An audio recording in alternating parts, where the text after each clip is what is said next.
29वां अध्याय। दक्ष द्वारा सती का अपमान। ब्रह्मा जी बोले, जब सती जी वहां जा पहुंची जहां विशाल यज्ञ हो रहा था और जहां देवता, असुर और मुनींद्र आदि कुतूहल कर रहे थे, तब सती को आते हुए देखकर उनकी माता अश्विनी तथा बहनों ने यथोचित सत्कार किया, परंतु दक्ष तथा उसके अनुयायियों ने कुछ भी आदर नहीं किया। परंतु सती ने समान रूप से माता पिता को प्रणाम किया, यद्यपि वह हृदय से दुखी थीं, क्योंकि उन्होंने यज्ञ में विष्णु आदि सब देवताओं का पृथक पृथक भाग देखा, परंतु शंभु का भाग नहीं देखा। इससे सती को बड़ा क्रोध आया। फिर तो वह सभी को क्रूर दृष्टि से देखती हुई बोली, हे पिताजी, आपने भगवान शंकर को क्यों नहीं बुलाया? वे तो स्वयं यज्ञ स्वरूप, यज्ञांग और यज्ञों के दक्षिणा स्वरूप हैं। बिना उनके आए आप इस यज्ञ का संपादन ही कैसे कर लेंगे? उनके बिना तो आपका यह सब कुछ अपवित्र ही होगा, क्योंकि हव्य कव्य और मंत्रादि सब कुछ शिवमय ही है। फिर शिवजी के बिना आपने यज्ञ कैसे आरंभ किया? क्या आप शंकर को कोई सामान्य देवता समझते हैं? यह आपने उनका अपमान किया है। हे नीच पिता, आज आपकी बुद्धि भ्रष्ट हो गई है। तभी तो इस समय आपने उन शंकर को नहीं पहचाना। फिर ये ब्रह्मा, विष्णु आदि देवता और मुनीश्वर भी बिना शिवजी के तुम्हारे यज्ञ में सम्मिलित होने कैसे चले आए? इस प्रकार कहकर शिवस्वरूपा सती ने सब देवताओं को धमकाया और विष्णु जी को तो उन्होंने बहुत ही लज्जित किया। विष्णु जी सती के वचन सुन भय से व्याकुल हो मौन हो गए। तब दक्ष अपनी पुत्री के ये वचन सुनकर क्रुद्ध हो उसे वक्र दृष्टि से देखते हुए बोले, हे भद्रे, बहुत कहने से क्या लाभ? तू यहाँ चली क्यों आई? चाहे यहाँ रह चाहे चली जा, मुझसे तेरा कोई प्रयोजन नहीं है। तेरा पति तो भूत प्रेतों का राजा है, जो वेद बहिष्कृत, अकुलीन और अमांगलिक है। इसी कारण तेरे कुवेशधारी पति शिव को मैंने यज्ञ में नहीं बुलाया।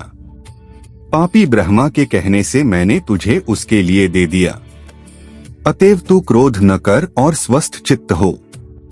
जब तू इस यज्ञ में आ गई है तो अपना भाग ले। दक्ष के इन वाक्यों से सती को संतोष न हुआ और वे अपने पिता की ओर देखकर अत्यंत रुष्ट होकर बोली, हे पिताजी, मेरी शिवदर्शन की इच्छा है।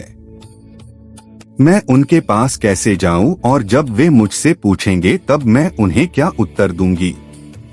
फिर तो जगत को उत्पन्न करने वाली देवी अत्यंत क्रुद्ध हो अपने पिता से इस प्रकार बोली, हे पिताजी, जो शिवजी की निंदा करता अथवा सुनता है वे दोनों ही नरकगामी होते हैं। अपने स्वामी का अपमान सुनकर मेरे जीने से ही क्या लाभ होगा? अतएव मैं अग्नि में प्रवेश कर इस शरीर का त्याग कर दूंगी। यदि मनुष्य में कुछ भी शक्ति हो तो वह शिवजी की निंदा सुनते ही उस शिवनिंदक की जिह्वा को काट ले, तभी उसका प्रायश्चित होता है। यदि असमर्थ हो तो कान मूंद कर कहीं चला जावे। इस प्रकार धर्मनीति कहकर परम दुखिता सती शिवजी के कहे हुए वचनों का स्मरण कर वहां आने का पश्चाताप करने लगी। फिर क्रोधवशनी शंखो दक्ष तथा विष्णु आदि सभी देवताओं और मुनियों को सुनाती हुई अपने पिता से कहने लगी, हे पिताजी, निश्चय कि तुम शिवजी के घोर निंदक हो। इससे तुम इस लोक में महादुहक भोग कर अंत में नरकगामी होगे। हे दुर्बोध पिताजी, बहुत कहने से क्या होगा? तुम अभिमान न करो।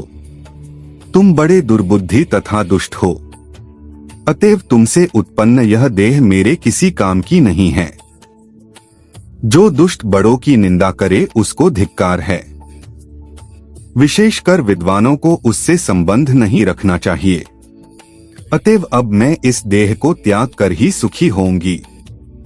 हे देवताओं और मुनियों, तुम सब लोग मेरे इन वचनों को सुनो। तुम लोगों ने यह कार्य सर्वथा ही अनुचित किया है। इससे तुम सभी लोग शिव निंदक हो और तुम्हें इसका दंड भी शीघ्र मिलेगा। यह कहकर सती जी मौन हो अपने मन में प्राण प्रिय शंकर जी का ध्यान करने लगी। इति श्री शिव महापुराण द्वितीय सती खंड का 29वां अध्याय समाप्त।